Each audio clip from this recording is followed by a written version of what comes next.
സർവസംശയച്ഛേത്താരം സച്ചിദാനന്ദവിഗ്രഹം സദാ സുസ്മേരവദനം ബാലകൃഷ്ണം നമാമ്യഹം. എല്ലാവർക്കും എൻ്റെ വിനീതമായ പ്രണാമം.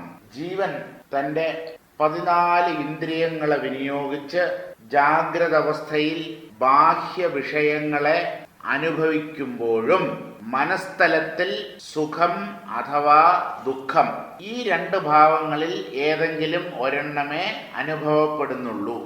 ഇതാണ് നമ്മൾ കഴിഞ്ഞ ദിവസം വായിച്ചവസാനിപ്പിച്ചത്. സ്ഥൂലദേഹേന ചെയ്യും കർമ്മങ്ങളശേഷവും സൂക്ഷ്മദേഹത്തിൽ ഇരുന്നമ്പോട് ഭുജിക്കയും ഇന്ദ്രിയം 14 വിഷയങ്ങളെ ഭുജിക്കുന്നു ജാഗ്രകാലത്തിങ്കലും. ജാഗ്രത അവസ്ഥയിൽ ആണ് ജീവന്റെ പൂർണ്ണമായ പ്രകടനം. ഞാൻ എന്നുള്ളത് എന്താണ്? ഞാനിന്റെ പൂർണ്ണമായ ശക്തി, ഊക്ക് ജാഗ്രത അവസ്ഥയിലാണ് നമുക്ക് അനുഭവപ്പെടാറുള്ളത്. സ്വപ്നാവസ്ഥയിലും ഈ ഞാനിന്റെ സ്വാധീനവും അതുപോലെ ഞാനിന്റെ പ്രകടനവും ഒക്കെ ഉണ്ടെങ്കിലും സ്വപ്നകാലത്ത് നമ്മൾ സ്വപ്നം കാണുകയാണ് എന്നുള്ള അറിവില്ലാതെ സ്വപ്നത്തെ സത്യമെന്ന പോലെ കണ്ടുകൊണ്ട് കഴിയുന്നു. ജാഗ്രതയിൽ അങ്ങനെയല്ല. ബാഹ്യ വിഷയങ്ങളെ നാം അറിയുന്നു, വ്യക്തമായി അനുഭവിക്കുന്നു, ആ വിഷയങ്ങളോട് പ്രതികരിക്കുന്നു. ഇനി ഒരറിവ് കൂടെയുണ്ട്, ഞാൻ അറിയുന്നു എന്നും അറിയുന്നു. ജാഗ്രതയിൽ ഞാൻ ബാഹ്യ വിഷയങ്ങളെ അറിയുന്നതോടൊപ്പം അത് ജാഗ്രത അവസ്ഥയാണെന്നും ഞാൻ ഈ അവസ്ഥയിൽ ഉണർവിൽ വിഷയങ്ങളെ അനുഭവിക്കുന്നുണ്ട് എന്നറിയുകയും ചെയ്യും. സ്വപ്നത്തിൽ എന്താ സംഭവിക്കുന്നത്? സ്വപ്നത്തിൽ നാം വിഷയങ്ങളെ അനുഭവിക്കുന്നെങ്കിലും താൻ സ്വപ്നത്തിലാണ് എന്നറിയുന്നില്ല. സ്വപ്നമാണെന്നറിയാതെ സ്വപ്നാവസ്ഥയിൽ കഴിയും. എന്നാൽ ജാഗ്രതയിൽ അങ്ങനെയല്ല. ഇത് എൻ്റെ ഉണർന്നിരിക്കുന്ന അവസ്ഥയാണ്, ഞാൻ ജാഗ്രത അവസ്ഥയിൽ കഴിയുന്നു, ഞാൻ ബാഹ്യ വിഷയങ്ങളെ അനുഭവിച്ചു കൊണ്ടിരിക്കുന്നു എന്നുള്ള അറിവോടുകൂടി കഴിയുന്ന അവസ്ഥയാണ് ജാഗ്രത അവസ്ഥ.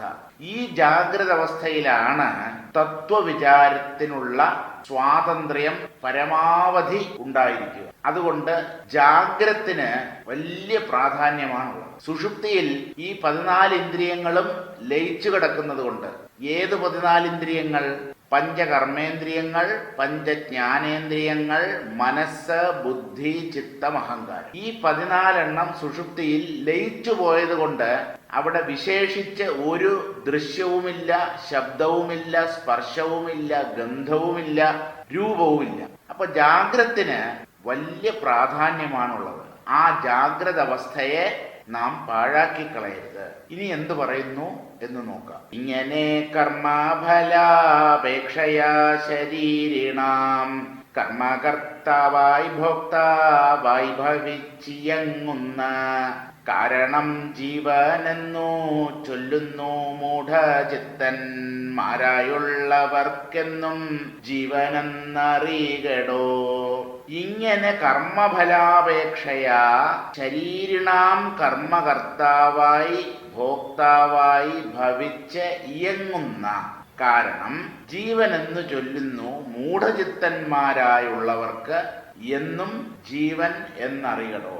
താൻ ജീവനാണ് എന്ന് ശാസ്ത്രം ഒരു ജീവനെ നോക്കിയാണ് പറയുന്നത്. ബ്രഹ്മത്തെ നോക്കി നീ ജീവനാണ് എന്ന് പറയുന്നത് ശരിയല്ലല്ലോ. അപ്പൊ വ്യക്തിയോട് തന്നെയാണ് താൻ വ്യക്തിയാണ് എന്ന് പറയുന്നത്. ആരാണ് ഈ ജീവൻ? നമ്മൾ വായിച്ചുകൊണ്ടിരിക്കുന്ന ശീർഷകം ജീവേശ്വര ഭേദം എന്ന പേരോട് കൂടിയതാണ്.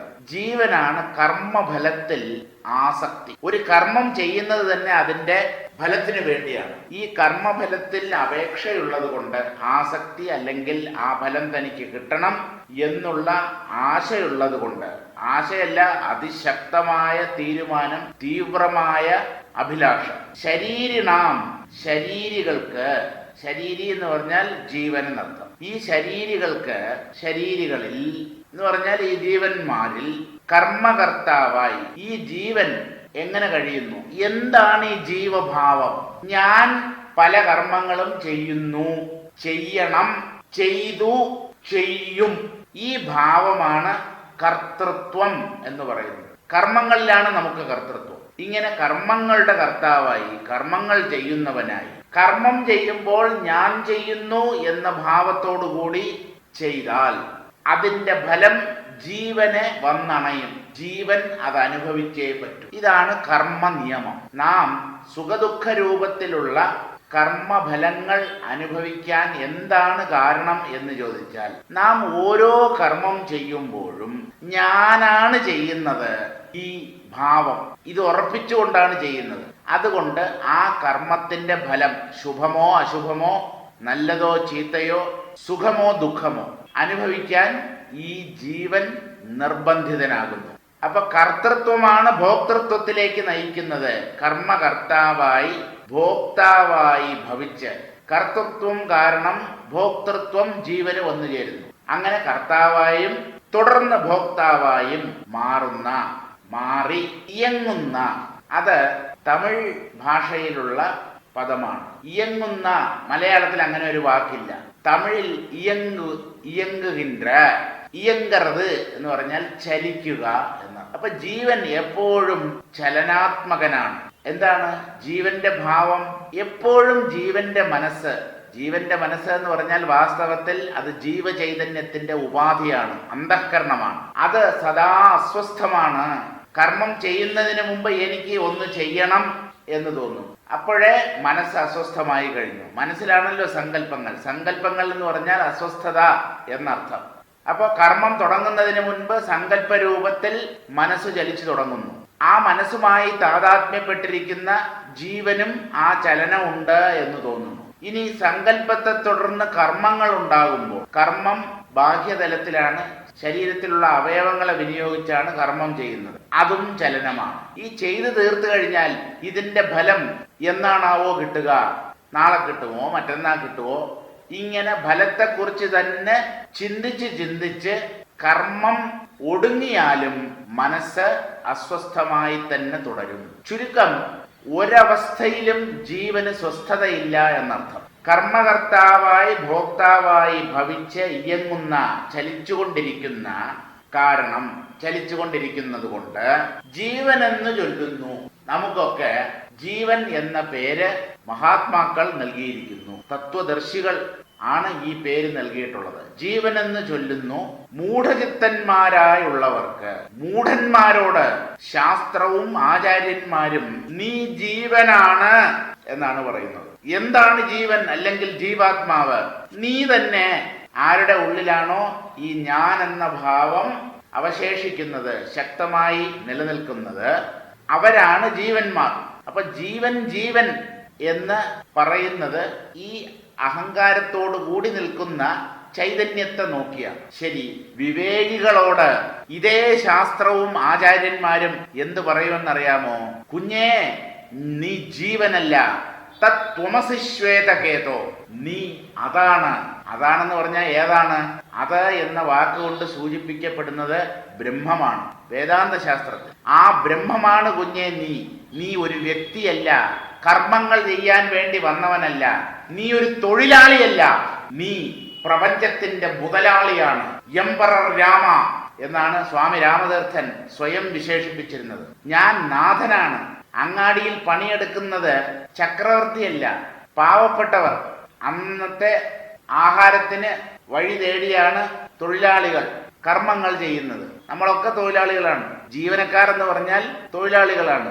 ബാങ്ക് ജീവനക്കാരനായാലും സർക്കാർ ജീവനക്കാരനായാലും സ്വകാര്യ സ്ഥാപനങ്ങളിലെ ജീവനക്കാരായാലും എല്ലാവരും തൊഴിലെടുക്കുന്നവരാണ്. തൊഴിലെടുക്കുന്നത് തൊഴിലാളിയുടെ സ്വഭാവമാണ്. അപ്പൊ ഈ തൊഴിലാളിയെ നോക്കിയാണ് ജീവൻ എന്ന് ആചാര്യന്മാർ വിളിക്കുന്നത്. മൂഢന്മാരായതുകൊണ്ടാണ് അങ്ങനെ വിളിക്കുന്നത്. അല്പം വിവേകമുള്ളവരോട്, കാര്യങ്ങൾ പറഞ്ഞാൽ മനസ്സിലാകുന്നവരോട്, കുഞ്ഞെ, നീ ഒരു വ്യക്തിയല്ല, എങ്ങും നിറഞ്ഞു നിൽക്കുന്ന ആ പരമാത്മ ചൈതന്യം തന്നെയാണ്, അഖണ്ഡ ബോധമാണ് നീ എന്നാണ് പറയുന്നത്. അപ്പോ ഈ കർമ്മം എന്ന് പറയുന്നത് എന്തോ ഒരു വലിയ മഹാകാര്യമാണെന്ന് ചിലർക്കെങ്കിലും ഒരു വിചാരമുണ്ട്. താൻ എന്തൊക്കെയോ ചെയ്യുന്നു. അത് എന്തോ ആയിക്കോട്ടെ, കുടുംബം നോക്കുന്ന കാര്യമാണെങ്കിലും സാമൂഹ്യ പ്രവർത്തനമാണെങ്കിലും വൈദിക കർമ്മങ്ങളാണെങ്കിലും എന്തോ ആയിക്കോട്ടെ, ഈ കർമ്മങ്ങളൊക്കെ ചെയ്യുമ്പോൾ താൻ എന്തോ വലിയ ഒരു കേമനാണ് എന്നൊരു വിചാരം ഈ കർത്തൃത്വം കൈമുതലായിട്ടുള്ള ജീവന്മാരുടെ ഉള്ളിലുണ്ടാവും. ആ കർമ്മങ്ങൾ കൊണ്ട് കിട്ടുന്ന ഫലങ്ങളൊക്കെ നശ്വരങ്ങളുമായിരിക്കും. ശാശ്വതമായ ഫലത്തെ ഉണ്ടാക്കാൻ ചലനാത്മകമായ കർമ്മങ്ങൾക്ക് കഴിവില്ല. അതുകൊണ്ടാണ് പരീക്ഷ്യലോകാൻ കർമ്മചിതാൻ ബ്രാഹ്മണോ നിർവേദമായാൻ നാസ്ത്യകൃതകൃതേന എന്ന് ഗംഭീരമായി ഉപനിഷത്ത് പ്രഖ്യാപിച്ചത്. കർമ്മങ്ങളിലൂടെ നേടാൻ പറ്റുന്നത് അത് എത്ര ഉന്നതമായ നിലയാണെങ്കിലും, ബ്രഹ്മദേവൻ അല്ലെങ്കിൽ ബ്രഹ്മലോകം, അതാണല്ലോ ഏറ്റവും മുകളിലുള്ള ലോകം, ആ ബ്രഹ്മലോകം പോലും നശ്വരമാണ്. കാരണം പുണ്യകർമ്മങ്ങൾ കൊണ്ട് നേടാൻ കഴിയുന്ന പരമോന്നതമായ സ്ഥാനമാണത്. പക്ഷെ അതും നശിക്കും. നാശമില്ലാത്ത ഒന്ന് മാത്രമേ ഇവിടെയുള്ളൂ, പരമാത്മാവ് ബ്രഹ്മം. അതിലെത്തിച്ചേർന്നാൽ പിന്നെ ഭയപ്പെടാനൊന്നുമില്ല. ആ നില ശാശ്വതമായിരിക്കും. അപ്പോ മൂഢചിത്തന്മാരായുള്ളവർക്ക് എന്നും ജീവനെന്നറികടോ.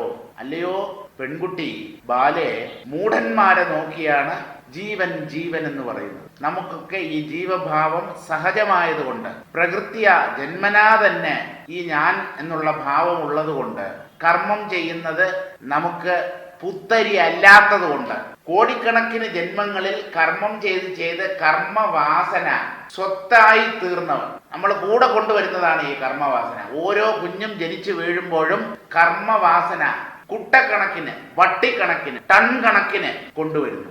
ആ കർമ്മങ്ങളെ സ്ട്രീം ലൈൻ ചെയ്യാൻ, നല്ല രീതിയിലേക്ക് തിരിച്ചുവിടാനാണ് വേദങ്ങളിലെ കർമ്മകാന്ഡം ആവശ്യപ്പെടുന്നത്. കർമ്മകാന്ഡം എന്തിനെ എന്ന് ചോദിച്ചാൽ, നമ്മെ കർമ്മത്തിലേക്ക് തള്ളിവിടാനല്ല. വേദങ്ങളുടെ അന്തിമമായ ലക്ഷ്യം ഇവനെ കർമ്മത്തിൽ നിന്ന് രക്ഷിക്കുക എന്നുള്ളതാണ്. പക്ഷേ ധാരാളം വാസനാബീജങ്ങളുമായി വന്നു ജനിക്കുന്ന ഒരു ജീവനെ പെട്ടെന്ന് മോക്ഷത്തിലേക്ക് കൊണ്ടുപോകാൻ പറ്റില്ല.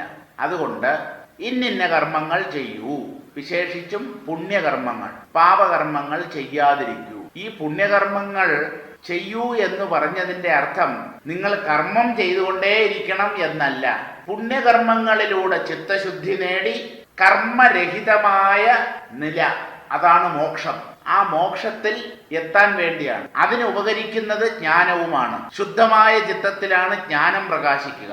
ഇങ്ങനെ പടിപ്പടിയായി കർമ്മങ്ങൾ ചെയ്യൂ, ഇന്നത് ചെയ്യൂ, ഇന്നത് മാത്രമേ ചെയ്യാവൂ, മറ്റു കർമ്മങ്ങൾ ചെയ്യരുത് എന്ന് നമ്മെ ചില പ്രത്യേക കർമ്മങ്ങളിൽ പ്രേരിപ്പിച്ച് നമ്മെക്കൊണ്ട് ആ കർമ്മങ്ങൾ ചെയ്യിച്ച് അവസാനം നൈഷ്കർമ്മ്യം എന്നുള്ള നിലയിലേക്ക് ഉയർത്താനാണ് വേദങ്ങളുടെ ശ്രമം. പക്ഷേ ഈ മനുഷ്യൻ ജ്ഞാനകാന്ഡം എന്ന ഭാഗത്തേക്ക് നോക്കുന്നേയില്ല. ഉപനിഷത്ത് വേണ്ട, അതൊക്കെ വെറുതെ പറഞ്ഞിരിക്കുന്നതാണ്. നമുക്ക് വേണ്ടത് കർമ്മകാന്ഡ വേദഭാഗമാണ്. ഈ വേദങ്ങളിൽ പറഞ്ഞിരിക്കുന്ന യാഗയജ്ഞാദികളും ഹോമങ്ങളും മറ്റാരാധനകളും ഉപാസനകളും ഇതൊക്കെ ആയിട്ട് കഴിഞ്ഞാ മതി എന്ന് കരുതുന്നു. ആര്? അജ്ഞന്മാർ. ഉപനിഷത്തുകൾ പറയുന്നത് ശ്രദ്ധിക്കാത്ത മൂഢന്മാരാണ് ഈ തീരുമാനത്തിലെത്തുന്നത്. കൃഷ്ണൻ ഈ കർമ്മകാന്ഡ വേദഭാഗത്തിൽ പലതരം കർമ്മങ്ങളും പറഞ്ഞിട്ടുണ്ട് എന്ന് പറഞ്ഞതിന് ശേഷം ആ കർമ്മങ്ങൾ ചെയ്യുകയാണ് ജീവിതത്തിന്റെ അന്തിമ ലക്ഷ്യം. യാഗയജ്ഞാദികളെക്കാളും ശ്രേഷ്ഠമായ കർമ്മങ്ങൾ മറ്റൊന്നുമില്ല. ആ കർമ്മങ്ങൾ ചെയ്ത് നിങ്ങൾക്ക് സ്വർഗലോകം കിട്ടും. അവിടെ ചെന്ന് പലതരത്തിലുള്ള സുഖവും അനുഭവിക്കാം. അതുകൊണ്ട് നിങ്ങൾ ഇവിടെ യാഗയജ്ഞാദികളും അതുപോലെയുള്ള മറ്റ് പുണ്യകർമ്മങ്ങളും ചെയ്തുകൊണ്ട് കഴിഞ്ഞോളൂ എന്നൊക്കെ കർമ്മകാന്ഡ വേദഭാഗം പറയുമ്പോൾ ആ വാക്കുകളെ ശ്രീകൃഷ്ണൻ വിവരിക്കുന്നത് ഇങ്ങനെയാണ്. കായ്ക്കാത്ത പൂക്കൾ എന്നാണ്. കായില്ലാത്ത പൂക്കൾ. യാമിമാം പുഷ്പിതാം വാചം പ്രവദന്തി അവിപശ്ചിതഃ വേദവാദരതാഃ പാർത്ഥ നാന്യതസ്തീതി വാദിനഃ ഭോഗൈശ്വര്യ പ്രസക്താനാം തയാപഹൃത ചേതസാം. അങ്ങനെ പറഞ്ഞു പോകുന്നു. ഈ വേദങ്ങളിലുള്ള കർമ്മകാന്ഡം നമ്മെ തരത്തിലുള്ള വാഗ്ദാനങ്ങളും നൽകി, മോഹിപ്പിക്കുന്ന വാഗ്ദാനങ്ങളൊക്കെ നൽകി നമ്മെ നല്ലത് ചെയ്യിക്കാൻ ശ്രമിക്കുന്നു. അപ്പൊ ഇയാൾ എന്ത് ചെയ്യും? സ്വർഗം എന്ന് പറഞ്ഞ ഒരു ലോകമുണ്ട്, അവിടെ പോയി കഴിഞ്ഞാൽ ധാരാളം സുഖം അനുഭവിക്കാം, ഭൂമിയിൽ കിട്ടാത്ത പല സുഖങ്ങളും അവിടെ ഉണ്ട് എന്നൊക്കെ തെറ്റിദ്ധരിച്ച് നല്ലത് ചെയ്യും. പക്ഷെ അങ്ങനെ ഒരു സ്വർഗലോകം ഉണ്ടോ? അതെവിടെയാണ്? വേദങ്ങളിൽ വിശ്വാസമുണ്ട്. ആ വിശ്വാസം ഉള്ളത് കൊണ്ടാണ് വേദങ്ങൾ ഇങ്ങനെയൊക്കെ പറഞ്ഞതും മനുഷ്യരെ നല്ലത് ചെയ്യിക്കാൻ ശ്രമിക്കുന്നത്. പക്ഷേ സ്വർഗം എവിടെയാണെന്നോ സ്വർഗത്ത് പോയിട്ട് വന്ന ആരെങ്കിലും നമ്മോട് വന്ന് പറയുകയോ ഇതൊന്നും ഉണ്ടാവുന്നില്ല. എന്തുകൊണ്ട് എന്ന് ചോദിച്ചാൽ, വേദങ്ങളിലെ കർമ്മകാണ്ഡത്തിന്റെ ഉദ്ദേശ്യം മനുഷ്യൻ പാപം ചെയ്യാതിരിക്കണം, അവൻ നല്ലത് ചെയ്യണം. എന്തുകൊണ്ട്? എന്നാലേ ചിത്തശുദ്ധി ഉണ്ടാവൂ. ഈ ചിത്തശുദ്ധി ഉണ്ടാക്കി തീർക്കുകയാണ് കർമ്മകാണ്ഡ വേദഭാഗത്തിൽ പറയപ്പെട്ടിട്ടുള്ള കർമ്മങ്ങളുടെ ആത്യന്തികമായ ലക്ഷ്യം. അല്ലാതെ സ്വർഗത്ത് പോവുകയും മറ്റുമൊന്നുമല്ല.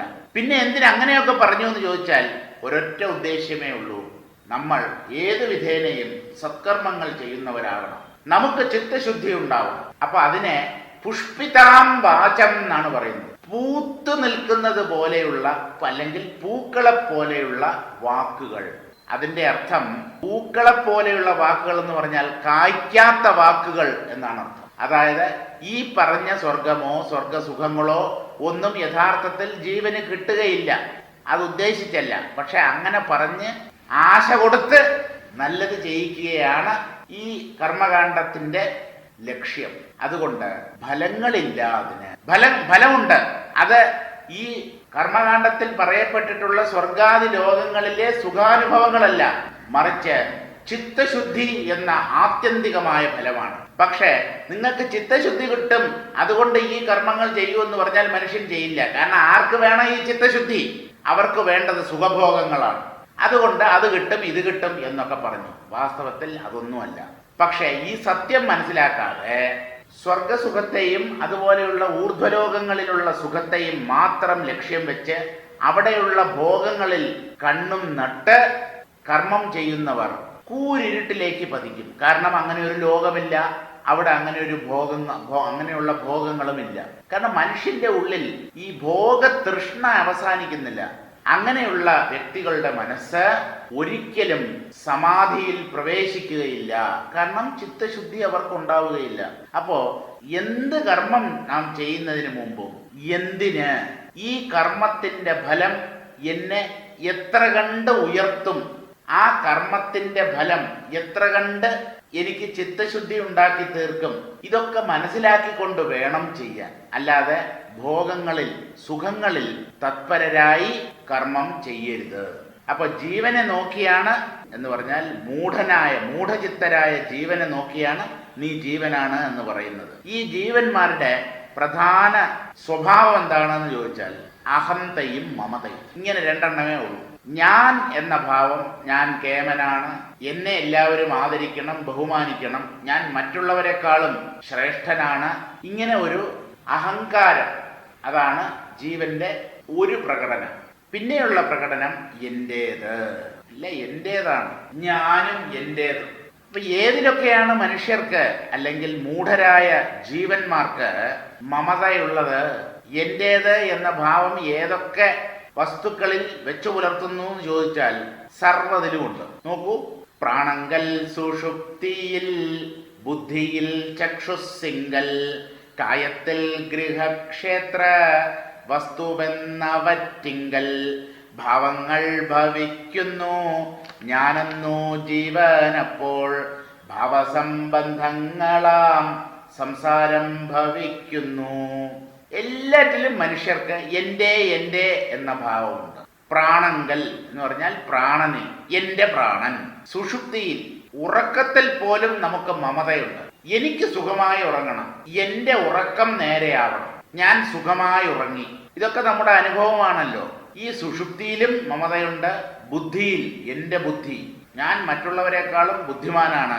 ചക്ഷുസിങ്കൽ, കണ്ണ് എന്ന് പറഞ്ഞാൽ പഞ്ച ഇന്ദ്രിയങ്ങൾ, ജ്ഞാനേന്ദ്രിയങ്ങളിൽ. പിന്നെ കായത്തിൽ എന്ന് പറഞ്ഞാൽ സാമ്പാറിനിടുന്ന കായമല്ല, ശരീരത്തിൽ, എൻ്റെ ശരീരം. ആ ശരീരത്തിലുള്ള അംഗോപാംഗങ്ങളിൽ, എൻ്റെ കയ്യ്, എൻ്റെ കാല്, എൻ്റെ ചെവി, എൻ്റെ കണ്ണ്, അങ്ങനെ പോകുന്നു. ഇനി നാം നേരിട്ട് കണ്ടിട്ടില്ലാത്ത ആന്തരിക അവയവങ്ങളിൽ പോലും എന്റേതെന്ന അഭിമാനം ജീവനുണ്ട്. എൻ്റെ ഹാർട്ടിന് എന്തോ കുഴപ്പമുണ്ട്, കണ്ടിട്ടല്ല പറയുന്നത്. എൻ്റെ വൃക്ക, എൻ്റെ കരൾ, എൻ്റെ ശ്വാസകോശം, എൻ്റെ മസ്തിഷ്കം, ഇതൊന്നും നമ്മൾ കണ്ടിട്ടില്ല. എല്ലാം ഒന്നും കണ്ടിട്ടില്ല. സ്കാനിങ്ങിലൂടെ ഒരുപക്ഷെ ബ്രെയിനോ അല്ലെങ്കിൽ അൾട്രാസൗണ്ട് സ്കാനിലൂടെ വയറിനകത്തുള്ള ആന്തരാവയവങ്ങളോ ഒക്കെ ഒരുപക്ഷെ കണ്ടെന്നിരിക്കും. ആ സ്കാനിങ്ങിലൂടെ കാണാത്ത എത്രയോ ഉണ്ട്. ശരീരത്തിന്റെ അന്തർഭാഗം മുഴുവനുമൊന്നും നമ്മൾ കണ്ടിട്ടില്ല, കാണാൻ സാധിക്കുകയുമില്ല. എന്നാലും അതിലെല്ലാം നമുക്ക് നമ്മുടെ ഓരോ ശരീരത്തിലെ ഓരോ കോശത്തിലും നമുക്ക് മമതയുണ്ട്. ഈ ശരീരം അത്ര കണ്ട് പ്രിയപ്പെട്ടതാണ് നമുക്ക്. അതാണ് കായത്തിൽ എന്ന് പറഞ്ഞത്. ഗൃഹക്ഷേത്ര വസ്തുവെന്നവറ്റിങ്കൽ, പിന്നെ വീട്, ക്ഷേത്രം വയൽ അല്ലെങ്കിൽ പൊരേടം, കൃഷിസ്ഥലം, പിന്നെ നാം സമ്പാദിച്ച വസ്തുക്കൾ അല്ലെങ്കിൽ പരമ്പരാഗതമായി നമുക്ക് കിട്ടിയ വസ്തുക്കൾ, അതെന്തോ ആയിക്കോട്ടെ, വിലയുള്ളതോ നിസ്സാരമോ ആയിട്ടുള്ള പലതിലും നമുക്ക് മമതയുണ്ട്. ഏതിലാ നമുക്ക് മമതയില്ലാത്തത്? ഒന്ന് ആലോചിച്ച് നോക്കൂ. നമ്മുടെ സുഹൃത്തുക്കളിൽ, ബന്ധുക്കളിൽ, എൻ്റെ സുഹൃത്ത്, എൻ്റെ ബന്ധു, ഇങ്ങനെ സകലതിലും മമത വെച്ച് പുലർത്തുന്നു മൂഢനായ ജീവൻ. പക്ഷേ ഈ ഞാൻ എൻ്റേത് എന്നുള്ളതിന് യാതൊരു അർത്ഥവുമില്ല. എന്തുകൊണ്ട് എന്ന് ചോദിച്ചാൽ, എൻ്റേതെന്ന് പറഞ്ഞുകൊണ്ടിരുന്ന പലതും നമുക്ക് നഷ്ടമാവുന്നു. ഞാൻ ഇന്ന് എൻ്റേത് എന്ന് അവകാശപ്പെടുന്ന പലതും ഇന്നലെയോ അല്ലെങ്കിൽ ഒരു 100 കൊല്ലത്തിനു മുമ്പോ മറ്റു പലരുടേതുമായിരുന്നു. എൻ്റെ കാലശേഷം ഇത് മറ്റു പലരുടേതുമാകും. അപ്പോ ഈ എൻ്റേത് എന്ന് പറയുന്നതിന് എന്തെങ്കിലും അർത്ഥമുണ്ടോ? എൻ്റെ നിലം, പൊരേടം, എൻ്റെ വീട്, എന്തർത്ഥം? ഒരർത്ഥവുമില്ല.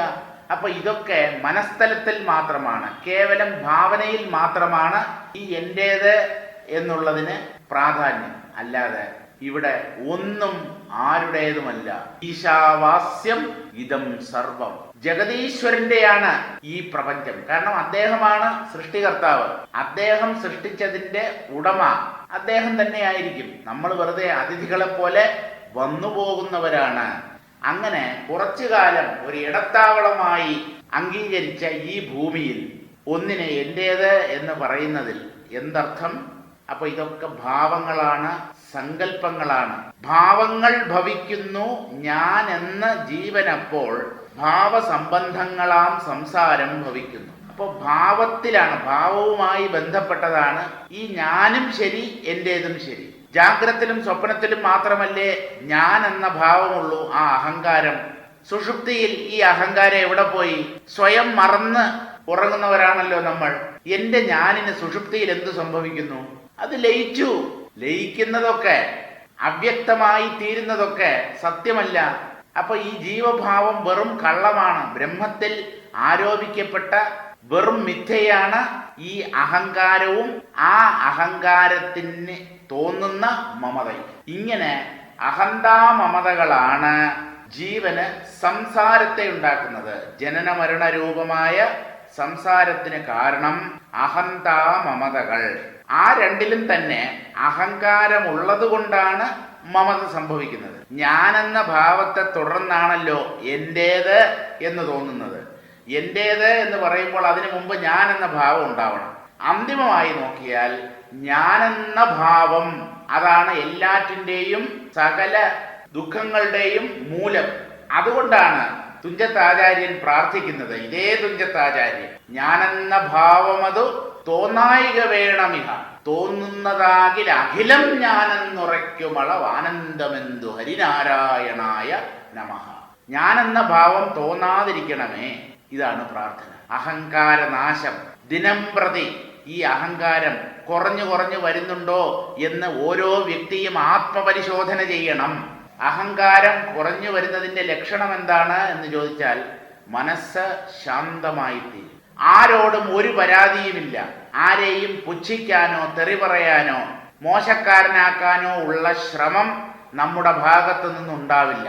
കാരണം അതെല്ലാം അഹങ്കാരത്തിൽ നിന്നുണ്ടാവുന്നതാണ്. മറ്റുള്ളവരെക്കാൾ ഞാൻ കേമൻ എന്ന് കരുതുന്നത് കൊണ്ടാണ് ഈ ലോകത്തിലുള്ള സർവ്വ കുഴപ്പങ്ങളും ഉണ്ടാവുന്നത്. ഒരു ജീവൻ ഞാൻ കേമൻ എന്ന് വിചാരിച്ചാൽ തന്നെ ആവശ്യത്തിൽ കൂടുതൽ കുഴപ്പങ്ങളുണ്ട്. അപ്പോ ഈ ഭൂമുഖത്തുള്ള കോടാനുകോടി ജീവന്മാരും അഹങ്കരിക്കാൻ തുടങ്ങിയാൽ എന്താവും ഈ ലോകത്തിന്റെ സ്ഥിതി? എന്താവും എന്ന് പറയേണ്ടതില്ല. അതാണ് നമ്മൾ ഇന്ന് കണ്ടുകൊണ്ടിരിക്കുന്നത്. ഞാൻ കൂടുതലൊന്നും അതിനെക്കുറിച്ച് വിശദീകരിക്കുന്നില്ല. സാരം വായിക്കാം. മേൽ സൂചിപ്പിച്ച പ്രകാരം കർമ്മഫലാപേക്ഷ നിമിത്തം ശരീരം കർത്താവായി ഭോക്താവായി ഭവിക്കുന്നുവെങ്കിലും ഇതിന് കാരണം ജീവനാണെന്ന് മൂഢചിത്തന്മാർ പറഞ്ഞു വരുന്നു. ശരീരമാണ് കർമ്മങ്ങൾ ചെയ്യുന്നത്, ശരീരമാണ് സുഖദുഃഖങ്ങൾ അനുഭവിക്കുന്നത്. അതുകൊണ്ട് കർത്താവും ഭോക്താവും ദേഹമാണ് എന്ന് മണ്ടന്മാർ പറഞ്ഞു വരുന്നു. തന്നിമിത്തം മായാന്ധകാരത്തിൽ കഴിയുന്നു. ശരീരമല്ല, അത് വെറും ജഡം, ഉപാധി, ഉപകരണം മാത്രമാണ്. ഇതിന്റെ ഉള്ളിൽ നിന്ന് കളിക്കുന്നത് ഞാൻ എന്ന ജീവഭാവമാണ്. അതാണ് ശരിക്കും കർത്താവും ഭോക്താവും. അപ്രകാരമുള്ളവർ ജീവന്റെ അടുത്ത നില അറിയുന്നുമില്ല. തന്നിമിത്തം മായാന്ധകാരത്തിൽ കഴിയുന്നു. ഫലാപേക്ഷയോടുകൂടെയുള്ള കർമ്മങ്ങൾ ചെയ്യുന്നത് നിമിത്തം പ്രാണനിൽ, സുഷുപ്തിയിൽ, ബുദ്ധിയിൽ, കണ്ണിൽ അല്ലെങ്കിൽ കാഴ്ചയിൽ, ശരീരത്തിൽ, ഗൃഹക്ഷേത്രങ്ങൾ തുടങ്ങിയവയിൽ. ഇവിടെ ക്ഷേത്രം എന്ന് പറഞ്ഞാൽ അമ്പലമെന്നല്ല. ക്ഷേത്രം എന്ന് പറഞ്ഞാൽ വയൽ, നിലം, പുരയിടം എന്നൊക്കെ, കൃഷിസ്ഥലം എന്നാണ് അർത്ഥം. ഇനി അമ്പലം എന്നുള്ള അർത്ഥം എടുത്താലും ദോഷമൊന്നുമില്ല. പലർക്കും അവരുടെ വീട്ടിനടുത്തുള്ള അമ്പലത്തിൽ വലിയ മമതയാണുള്ളത്. നമ്മുടെ ക്ഷേത്രം എന്നാണ് പറയുന്നത്. ഇയാള് ആ ക്ഷേത്രത്തിന്റെ ഭാരവാഹിയല്ല, കാര്യദർശിയല്ല. എന്നിരുന്നാലും സ്വന്തം വീടിനടുത്തുള്ള ക്ഷേത്രത്തിൽ പോലും മനുഷ്യർക്ക് മമതയുണ്ട്. ആ ദേവനോട് അല്പം സ്നേഹ കൂടുതലുമുണ്ട്. മറ്റ് ദേവന്മാരൊക്കെ ഇതിനേക്കാളും ശക്തി കുറഞ്ഞവരാണ്. ഇങ്ങനെ വീട്ടിനടുത്തുള്ള അമ്പലത്തിലും ആ അമ്പലത്തിൽ പ്രതിഷ്ഠിക്കപ്പെട്ടിട്ടുള്ള ദേവനിലും പോലും, അവിടുത്തെ മൂർത്തികളിലും പോലും മനുഷ്യന് മമതയുണ്ട് എന്ന് വരുമ്പോൾ ആ മമതയുടെ ശക്തിയെക്കുറിച്ച് എന്തു പറയാൻ? അദ്ഭുതം, മഹാമായ. ഇങ്ങനെ പലതിലും മമത ഉണ്ടാകുന്നു. ഇവ സംഭവിക്കുന്നത് ഞാനെന്ന ഭാവം ജീവാത്മാവിന് ഉണ്ടാകുന്നത് കൊണ്ടാണ്. ഞാനെന്ന ഭാവത്തെ തന്നെയാണ് ജീവഭാവം എന്ന് പറയുന്നത്. ഇപ്രകാരം ഭാവനയിൽ നിന്നും സംസാരം ഭവിക്കുന്നു എന്ന് പറഞ്ഞാൽ കേവലം കൽപ്പനകൾ, സങ്കല്പങ്ങൾ, വെറും ഭ്രമം. സങ്കല്പം ഒരിടത്തും സത്യമാവുന്നില്ല. അതുകൊണ്ട് ഈ ഞാൻ എന്റേത് എന്നുള്ള ഭാവനകളും അതിനെ ആശ്രയിച്ച് നിൽക്കുന്ന നമ്മുടെ ജീവിതവും ഈ പ്രപഞ്ചവും വെറും മിഥ്യ. ബ്രഹ്മസത്യം, ജഗൻ മിഥ്യ. ഭാവനയാണ് 14 ലോകങ്ങളും എന്നറിയേണ്ടതാണ്. ഇനി സ്വന്തം ശരീരത്തിലില്ലേ മമത? ഈ മമത ഏറ്റവും കൂടുതൽ ഉള്ളത് സ്വന്തം ശരീരത്തിലാണ്. ദേഹവും എൻ്റെ പുനരിന്ദ്രിയങ്ങളും എൻ്റെ ദേഹം ഞാനെന്നു തന്നെ നനച്ചു ചെയ്തിടുന്ന കർമ്മങ്ങൾ കൊണ്ടും ഭാവം കൊണ്ടും ജീവനും പൂർവ കർമ്മവാസനയാലേ ബദ്ധനായി നിരന്തരം ജന്മവും മരണവും വന്നനുഭവിക്കുന്നു. തന്മായ ഗുണമനുസരിച്ചു രമിക്കയാൽ നിത്യനാമാത്മാവിനു ജനന മരണാദി ദുഃഖമുണ്ടാമോ കർമ്മബദ്ധനായി വന്നിടുമോ. ദേഹവും എൻ്റെ, പുനരിന്ദ്രിയങ്ങളും എൻ്റെ. ഈ ശരീരം എൻ്റെയാണ്. ഇത് നിലനിർത്താനായി, ഇതിനെ പുഷ്ടിപ്പെടുത്താനായി എത്ര മോശമായ പ്രവൃത്തിയും ഞാൻ ചെയ്യും. കൊലപാതകം വരച്ച്. കാരണം ദേഹത്തോട് അത്ര കണ്ട് സംഘമാണ് മനുഷ്യർക്ക്. ആ ദേഹത്തെ ആശ്രയിച്ച് ആ ശരീരത്തിൽ നിന്നും രക്തബന്ധത്തിൽ നിന്നും ജനിക്കുന്ന കുട്ടികളോടും ഇതേപോലെയുള്ള ശക്തമായ മമത ജീവികൾക്കുണ്ടാകുന്നു. മനുഷ്യർക്ക് മാത്രമല്ല, പട്ടി, പൂച്ച തുടങ്ങിയ മൃഗങ്ങൾക്ക് പോലും സ്വന്തം കുഞ്ഞുങ്ങളോട് എൻ്റെ എന്ന ഭാവം ഉള്ളത് കൊണ്ടാണ് അവർ ആ കുട്ടികളെ വളർത്തി പരിപാലിച്ചു കൊണ്ടുവരുന്നത്. നോക്കൂ നിങ്ങൾ, മനുഷ്യർ മാത്രമാണോ സ്വന്തം കുഞ്ഞുങ്ങളെ സ്നേഹത്തോടും മമതയോടും കൂടി പരിചരിക്കുന്നത്? എനിക്ക് തോന്നുന്നത് മനുഷ്യർക്ക് സ്വന്തം കുഞ്ഞുങ്ങളോട് തോന്നുന്നതിനേക്കാൾ എത്രയോ ഇരട്ടി മമതയും സ്നേഹവും വിശേഷ ബുദ്ധിയില്ലാത്ത ജീവികൾക്ക് അവരുടെ കുഞ്ഞുങ്ങളോട് തോന്നുന്നുണ്ട്. ഒരു പൂച്ച, തള്ളപ്പൂച്ച, പൂച്ചക്കുട്ടികൾ എങ്ങനെയാണ് ആ തള്ള തൻ്റെ കുഞ്ഞുങ്ങളെ വളർത്തുന്നത്? പൂച്ചയൊക്കെ പെറ്റ് കിടക്കുമല്ലോ വീട്ടില് അല്ലെങ്കിൽ പരിസരത്തൊക്കെ. അത് എത്ര കണ്ട് ശ്രദ്ധയോടുകൂടിയാണ് ആ കുഞ്ഞുങ്ങളെ രക്ഷിക്കുന്നത് എന്ന് സൂക്ഷ്മമായി നിരീക്ഷണം ചെയ്തു നോക്കൂ. എവിടെ സമയമല്ലേ? ഇതിനൊന്നും സമയമില്ല. പ്രകൃതിയെ നിരീക്ഷിക്കാനോ തലനിവർന്ന് ആ നീലാകാശത്തിലേക്കൊന്ന് നോക്കാനോ പോലും മനുഷ്യന് സമയമില്ല. നെട്ടോട്ടം ഓടുകയാണ്. കർമ്മം, കർമ്മം, കർമ്മം, കർമ്മം. ഇതല്ലാതെ വേറെ ഒന്നുമില്ല. എന്തെങ്കിലും ഒരു ജോലി ചെയ്തുകൊണ്ടിരിക്കുമ്പോൾ അതിൻ്റെ ഇടയ്ക്ക് വേറൊരു ജോലി. ഇതാണ് മനുഷ്യന്റെ കർമ്മവാസന. ഏതെങ്കിലും ഒരു കർമ്മത്തിൽ ഒരു സമയത്ത് ശ്രദ്ധയുള്ളവനായിരിക്കൂ. ഒരു കർമ്മം ചെയ്യുമ്പോൾ മറ്റൊന്ന് ചെയ്യരുത്. ഈ കർമ്മത്തിൽ വാസന മാത്രമേ ഉള്ളൂ, ശ്രദ്ധയില്ല. ചെയ്യണം എന്നുള്ള താല്പര്യം മാത്രമേ ഉള്ളൂ, അടങ്ങാത്ത കൊതി. അല്ലാതെ ചെയ്യുന്ന കർമ്മം നല്ലതാകണം, താൻ ഈ കർമ്മം ചെയ്യുമ്പോൾ തനിക്ക് നല്ല ശ്രദ്ധയുണ്ടാകണം, ആ ഒരു വിചാരമൊന്നുമില്ല. എന്തെങ്കിലുമൊക്കെ ചെയ്തുകൊണ്ടിരിക്കണം. ഒരേ സമയത്ത് 10 കാര്യങ്ങൾ ചെയ്യും, 10 അലങ്കോലമാവും. എന്തെങ്കിലും ഒരു സത്സംഗത്തിൽ ചെന്നിരുന്നു കഴിഞ്ഞാൽ ആ പോക്കറ്റിൽ നിന്ന് ആ മൊബൈൽ എടുത്തിട്ട് ഇങ്ങനെ ഞെക്കിക്കൊണ്ടിരിക്കും. ഇനി വേറെ ചില കൂട്ടരുണ്ട്, സത്സംഗത്തിൽ വന്നിരുന്നിട്ട് വേറെ ചില പുസ്തകങ്ങൾ വായിച്ചുകൊണ്ടിരിക്കും. ഇടോ, തനിക്ക് ഈ സത്സംഗത്തിൽ വന്നിരിക്കാതെ ഏതെങ്കിലും കോത്താഴത്ത് ചെന്ന് ആ പുസ്തകം വായിച്ചിരുന്നോണ്ടിരുന്നാൽ പോരെ? സത്സംഗത്തിൽ താൻ വന്നിരിക്കുന്നത് എന്തിനാണ്? ആ പറയുന്ന വാക്കുകൾ കേട്ട് ഉൾക്കൊണ്ട് അതിനെ പ്രയോജനപ്പെടുത്താനാണ്. ആ സമയത്ത് താൻ പോക്കറ്റിൽ നിന്ന് വേറൊരു പുസ്തകം എടുത്ത് വായിച്ചുകൊണ്ടിരുന്നാൽ വായനയും നടക്കില്ല. ഇടയ്ക്കിടയ്ക്ക് ഈ പ്രഭാഷണത്തിലും ശ്രദ്ധ പോവും. ചുരുക്കം, പ്രഭാഷണവും നേരെ കേൾക്കില്ല, പുസ്തകവും നേരെ വായിക്കില്ല. ഞാൻ പറയുന്നത്, നിങ്ങൾ ഒരു സമയത്ത് ഒരു പ്രവൃത്തി മാത്രമേ ചെയ്യാവൂ. അല്ല, ഞാൻ അതും ചെയ്യും ഇതും ചെയ്യും, അങ്ങനെ ചെയ്യാൻ പറ്റില്ല. അപ്പൊ തനിക്ക് അതിലും ശ്രദ്ധയില്ല, ഇതിലും ശ്രദ്ധയില്ല. അതാണ് സൂചിപ്പിക്കുന്നത്. ഞാൻ ഒരേ സമയത്ത് രണ്ടും ചെയ്യും. അധ്യാപകൻ ക്ലാസ്സിൽ പഠിപ്പിച്ചുകൊണ്ടിരിക്കുമ്പോൾ ഒരു വിദ്യാർത്ഥി പറയുകയാണ്, സാറ് പറയുന്നത് ഞാൻ ശ്രദ്ധിച്ചുകൊണ്ടിരിക്കും, പുസ്തകത്തിൽ പടവും വരച്ചുകൊണ്ടിരിക്കും. അങ്ങനെയുള്ള വിദ്യാർത്ഥിയെ കഴുത്തിന് പിടിച്ച് പുറത്തു തള്ളണം. അവനാണ് അധ്യാപകൻ. അവനെ ആ ക്ലാസ്സിൽ ഇരുത്തരുത്. ഇതാണ് എനിക്ക് പറയാനുള്ളത്. എടോ, താൻ ക്ലാസ്സിൽ ഇരിക്കുമ്പോൾ അധ്യാപകൻ പറയുന്നത് മാത്രം ശ്രദ്ധിക്കുക. ആ സമയത്ത് വേറെ എന്തെങ്കിലും ചെയ്യരുത്. അതൊക്കെ തന്റെ വീട്ടിൽ പോയി ചെയ്തോളണം. അല്ലെങ്കിൽ ഉച്ചയ്ക്ക് ആ ലഞ്ച് ഇന്റർവെൽ സമയത്തിൽ ചെയ്തോളണം. പടം വരയ്ക്കലും അധ്യാപകന്റെ വാക്കുകൾ ശ്രദ്ധിക്കലും സാധ്യമല്ല. ദയവായി നിങ്ങൾ ഒരു സമയത്ത് ഒരു ജോലി മാത്രമേ ചെയ്യാവൂ. നടന്നുകൊണ്ട് വായിക്കുക, ഓടിക്കൊണ്ട് തിന്നുക, ഇതൊന്നും ശരിയല്ല. ഒരു കർമ്മത്തിൽ തന്നെ വേണ്ടത്ര ശ്രദ്ധ നമുക്കുണ്ടാവുകയില്ല. പിന്നെയല്ലേ 2ഉം 3ഉം കർമ്മങ്ങൾ ഒരേ സമയത്ത് ചെയ്താൽ എങ്ങനെ ശ്രദ്ധയുണ്ടാവും? ഈ ശ്രദ്ധാരാഹിത്യം, ശ്രദ്ധയുടെ കുറവാണ് എവിടെയും നമുക്ക് കാണാൻ കഴിയുക. അമ്പലത്തിൽ വേദം ഉച്ചരിക്കുന്നു, അവരും വെച്ചിട്ടുണ്ട് കയ്യില് മൊബൈല്, വാട്സപ്പ് നോക്കിക്കൊണ്ടാണ് ജപം. അപ്പൊ ദക്ഷിണയും കിട്ടും, വാട്സപ്പും നോക്കാം. ചെയ്യുന്ന ജോലിയോട് കൂറ് വേണം കൂട്ടരെ, കൂറ്.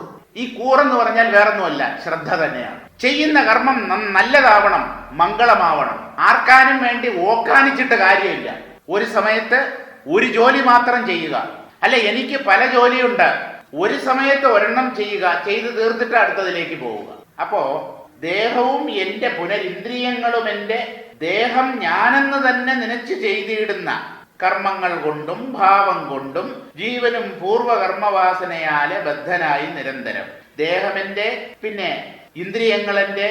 ഇനി ദേഹം എന്റെ എന്ന് പറയുന്ന ചില സമയത്ത് ദേഹം ഞാനാണ് എന്ന വിചാരവും ഉണ്ട്. ഒരാൾ നമ്മെ നോക്കി, താങ്കൾ വല്ലാതെ ക്ഷീണിച്ചു പോയല്ലോ എന്ന് പറഞ്ഞാൽ, ആണോ, മെലിഞ്ഞു പോയല്ലേ? ഇവിടെ താൻ ദേഹമല്ല, വേറൊരാൾ താൻ ദേഹമാണെന്ന് പറയുമ്പോൾ അതിനെ ചോദ്യം ചെയ്യാതെ അങ്ങനെ തന്നെ അംഗീകരിക്കുന്നുണ്ടല്ലോ. ഇതാണ് അജ്ഞത, ഇത് തന്നെയാണ് അവിദ്യ. അയാളോട് നിങ്ങൾക്ക്, എന്റെ ദേഹം ക്ഷീണിച്ചിരിക്കുന്നു അല്ലെങ്കിൽ മെലിഞ്ഞിരിക്കുന്നു, ഞാൻ ക്ഷീണിച്ചിട്ടില്ല, മെലിഞ്ഞിട്ടില്ല പറയാനുള്ള ധൈര്യം ഉണ്ടോ?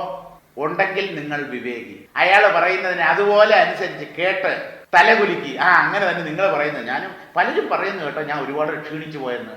ഇങ്ങനെ ദേഹത്തിൽ ഞാനെന്നും എന്റേതെന്നുമുള്ള ഭാവങ്ങളുണ്ട്.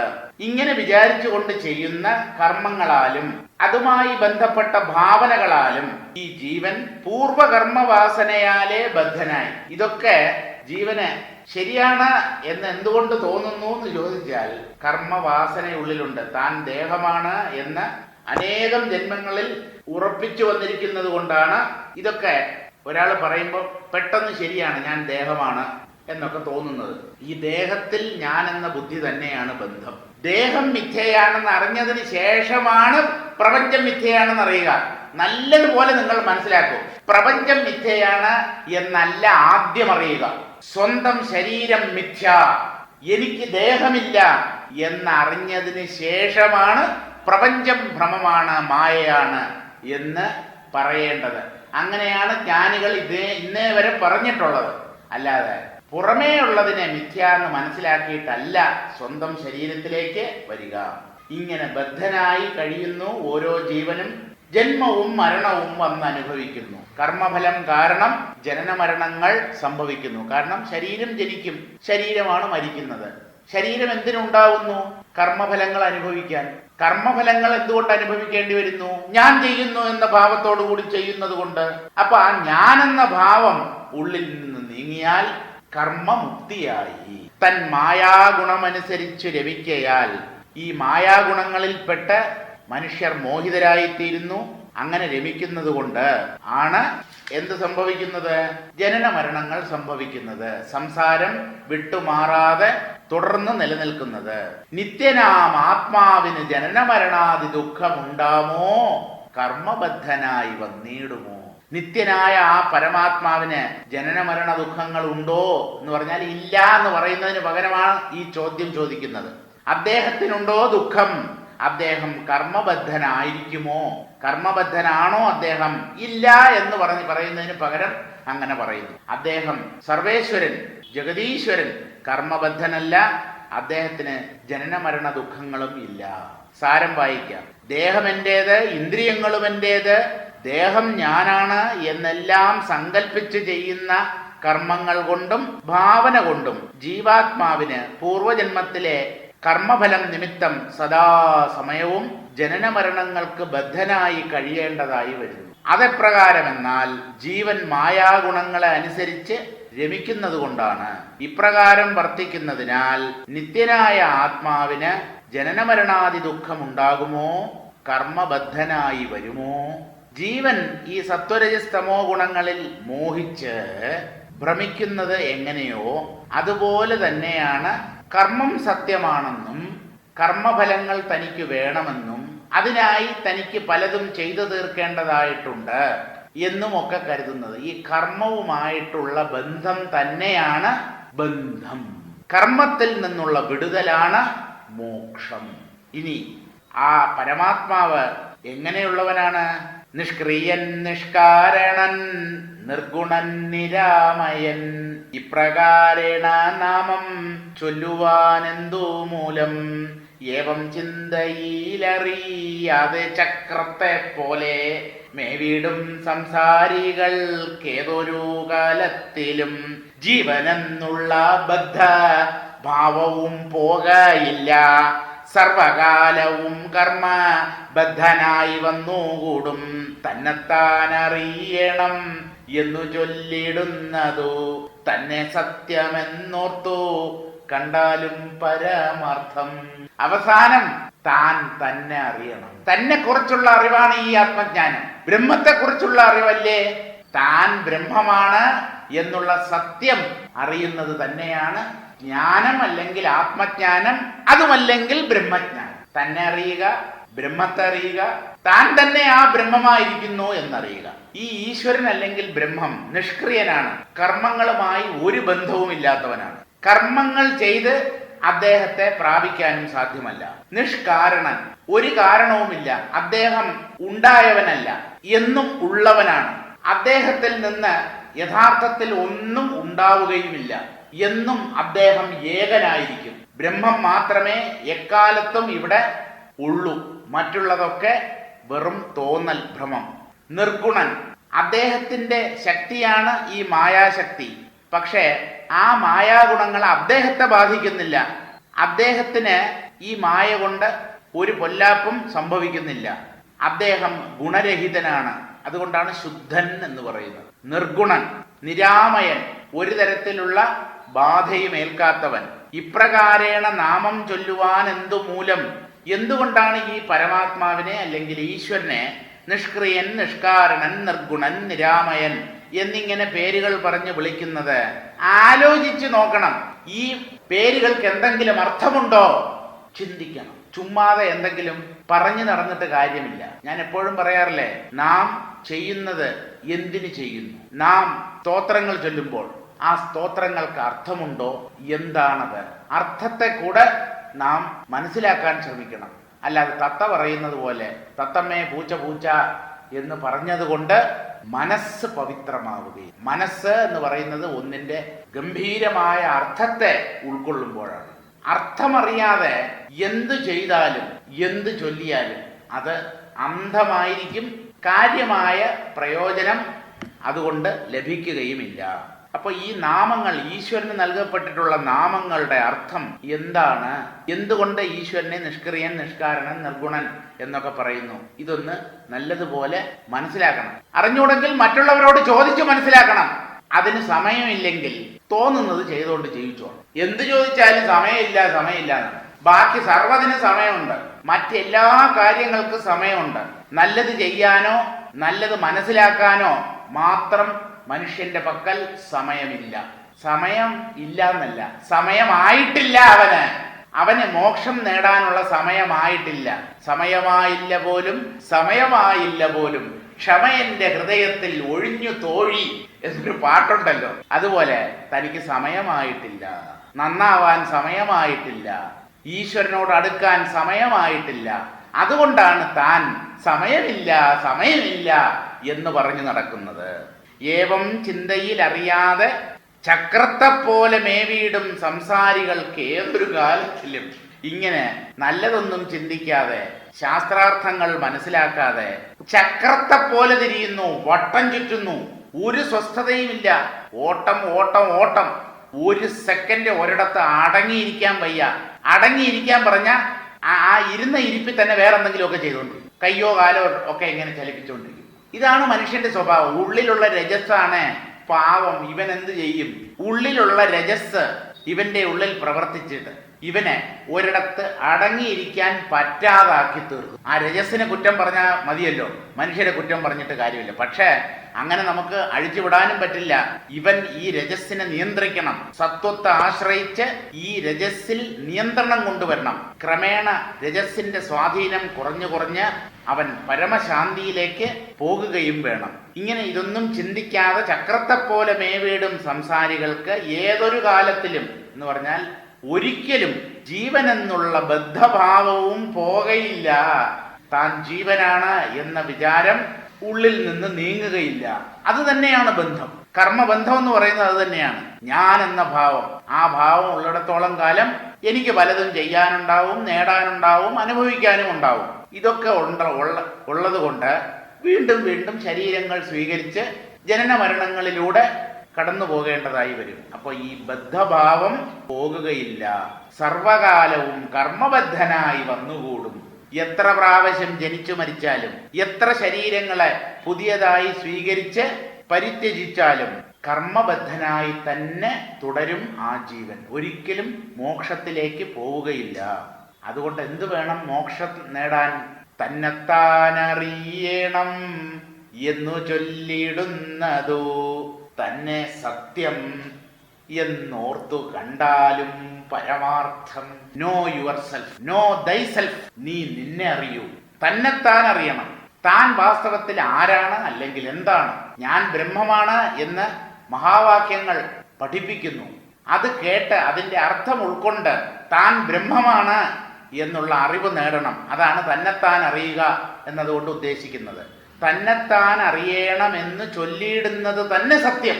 അതിനേക്കാളും വലിയ ഒരു ഉപദേശമില്ല. നീ നിന്നെ അറിയൂ. ഇതിന് പകരമാണ് നീ ബ്രഹ്മത്തെ അറിയൂ എന്ന ഉപനിഷത്ത് പറയുന്നത്. കാരണം നീ യഥാർത്ഥത്തിൽ ബ്രഹ്മം തന്നെയാണ്. ആ സത്യം തിരിച്ചറിയൂ. തന്നെത്താൻ അറിയണമെന്ന് ചൊല്ലിയിടുന്നത് തന്നെ സത്യം. അതുമാത്രമാണ് ശരിക്കുള്ള സത്യമായ ഉപദേശം എന്നോർത്ത് കണ്ടാലും പരമാർത്ഥം. അത് തന്നെയാണ് അന്തിമമായ സത്യം. തന്നെത്താൻ അറിയുക എന്ന് പറഞ്ഞാൽ എങ്ങനെയായിരിക്കും അറിയുക? അഹം ബ്രഹ്മാസ്, ഞാൻ ബ്രഹ്മമാണ് എന്നാണ് ഒരാൾ അറിയുക. അത് തന്നെയാണ് അന്തിമമായ സത്യവും. ജീവോ ബ്രഹ്മൈവ നാപരഃ. ഈ ജീവൻ അന്തിമമായി ബ്രഹ്മം തന്നെ. അത് തിരിച്ചറിയുകയാണ് മനുഷ്യ ജീവിതത്തിന്റെ ലക്ഷ്യം. അത് തന്നെയാണ് പരമാർത്ഥവും. സാരം വായിക്കാം. നിത്യനായ ആത്മാവിനെ നിഷ്ക്രിയൻ, നിഷ്കാരണൻ, നിർഗുണൻ, നിരാമയൻ എന്നിങ്ങനെയെല്ലാം പേര് പറയുന്നതിന് എന്താണ് കാരണം? ഈ വാക്കുകൾക്ക് എന്തെങ്കിലും അർത്ഥമുണ്ടോ?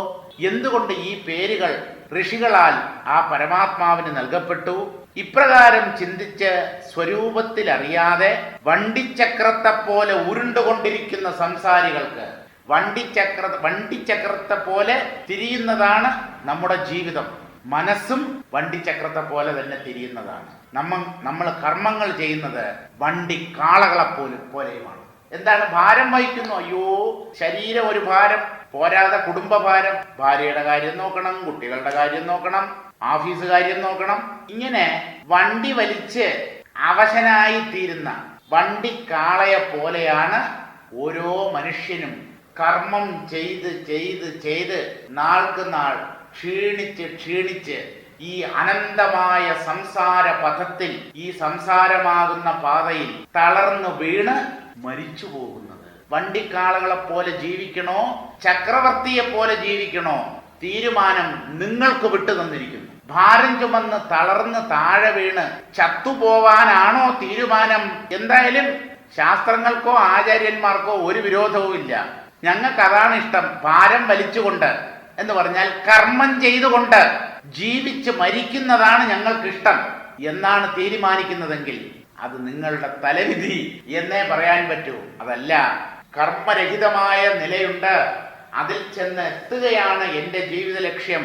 ആത്മസാക്ഷാത്കാരമാണ്, മോക്ഷമാണ് എൻ്റെ ജീവിത ലക്ഷ്യം.